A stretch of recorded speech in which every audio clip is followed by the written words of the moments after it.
Hi everyone, and welcome to this episode of Signed by Love. Thank you so much for joining me. I'm Nqo, and I'm so excited that you're here today. So what I want to speak to you guys about today is just to share a little bit of something that God spoke to me the other day. We were at my church and we're just worshiping here in Exeter, England. And as we were just worshiping and kind of preparing for the Sunday service, I just heard the Father just say, "You're my instrument." Somebody was sharing about how, when we pick up our instruments and what happens. And I felt the Father just say, "Do you know what? You are my instrument." And you know what that means is that actually you're enough for God. You're the one that He's looking for. Sometimes we think that God is looking for something elaborate or sophisticated, complicated. We think that we're not good enough. How could we ever do anything? Maybe we're like David, who's in the backside of the desert, just playing his harp in the back there, and he just thinks, he is of no significance. And you know what? His brothers definitely thought that of him.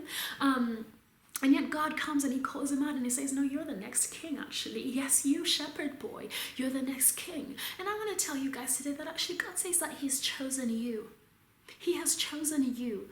You are His instrument. You are the one that He is looking for. You are the one that He wants to use to play a beautiful sound that's actually going to bless and to actually heal the world. I feel like there are people out there who might be watching today that God is looking at you and He's saying, "Hey, why have you shut down the creativity inside of you? Why have you shut down the dreams and the passions that I've put inside of you?" Maybe it's because people have told you that it's not good enough. People have told you it's too extravagant, it's too outside of the box, or Christians can't play that kind of music, or whatever it looks like. Why would you go into those arenas? Why would you go into the secular world and try to sing or to be an artist? But yet God says, "Hey, I've called you to go into all the world and to make disciples." How are you going to make disciples unless you go? Yes, take up your instrument.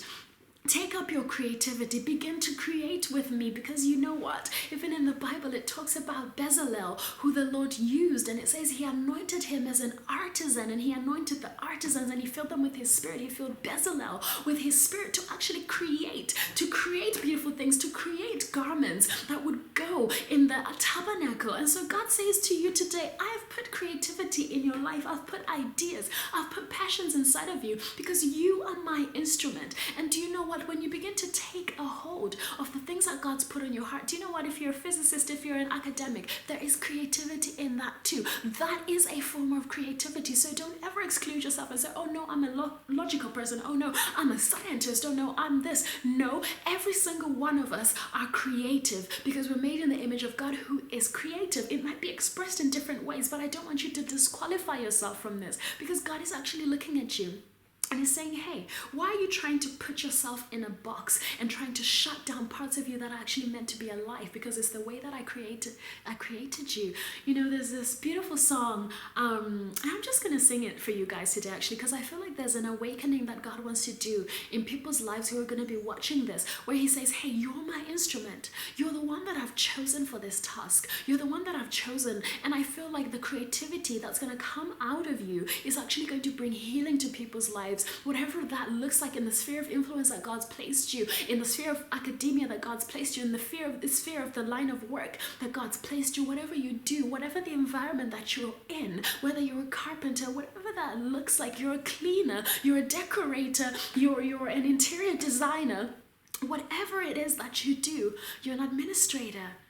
God says that you are His instrument. You are the one that He wants to play, to pluck your strings. And the sound, the unique sound that is completely you, that you're going to make, is actually going to bring healing and restoration to people's lives. It's actually going to bring healing to people's souls. So I want to encourage you that it's time to allow yourself to come fully alive in the passions and the giftings that God has placed inside of you, because you are His instrument. You're the one He's chosen, and He's not going to change His mind about you. He says you are worthy, and you are worth everything that Jesus gave, so that you would live a full life and life more abundantly, and that your life would bring glory to Him, that you would diffuse the fragrance of Christ, that you would be the one that releases the sound, this story, this beauty, this glory that actually points people back to Jesus and brings healing to their souls.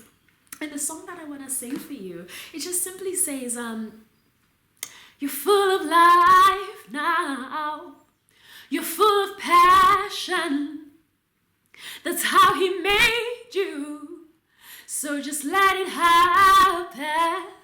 Said you're full of life now.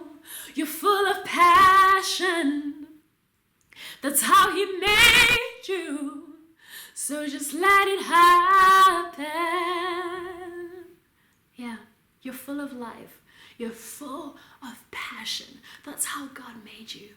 So just allow yourself to be free. Let your hair down. Just let it happen. Because it's the way that God created you to be. Just like David, he was, multifaceted. He was a king. He was a shepherd boy. He was a musician, a worshiper. So many different and beautiful things. And he actually allowed himself to fully express himself the way God made him. There was a point where he was dancing in his underwear. And his wife comes and she's like, what are you doing? You're crazy. How can you be dancing in front of everybody? You're the king. You can't do that. You're supposed to be all proper. And yet he looks at her and he says, hey, I wasn't dancing for you. I was dancing before my king.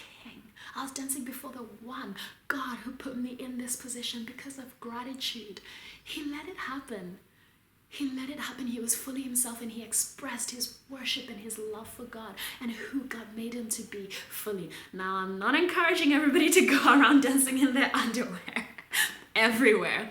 But I'm saying that you have full freedom to be who God has made you to be and to let your light so shine so that it may bring healing to the world around you.